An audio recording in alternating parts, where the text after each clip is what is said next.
Hello అందరికీ, ఈరోజు మనం వేడి వేడి పకోడీ ఎలా చేస్తారో చూసేద్దాం. వచ్చేసేయండి.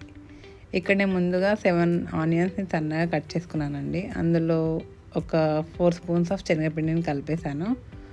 నెక్స్ట్ 2 స్పూన్స్ కారం, 1 tablespoon salt and dhania powder half spoon jeera powder, a pinch of soda వేసాను. మీరు సోడా ఆప్షనల్, వేసుకుంటే వేసుకోవచ్చు, లేకపోతే లేదండి. ఇక్కడ ప్రతిసారి నేను మా హస్బెండ్ హెల్ప్ తీసుకుంటాను పకోడీ పిండి కలపడానికి, బికాస్ అది చాలా గట్టిగా కలపాలి, నాకు అంత ఫాస్ట్గా కలపడానికి రాదు. సో మా హస్బెండ్ కలిపేస్తున్నారు ఇక్కడ. సో ఒక ప్యాన్లో ఆయిల్ వేసి బాగా వేడి చేయాలి. సో ఇలా ఫింగర్స్తో మీడియం ఫ్లేమ్ మీద ఆనియన్స్ వేస్తూ ఉండాలి. ఫ్రీక్వెంట్గా కలుపుతూ ఉండాలి, లేకపోతే మాడిపోతాయి పకోడీ. చూడండి, ఇలా కలర్ వచ్చేంత వరకు వేయించాలి.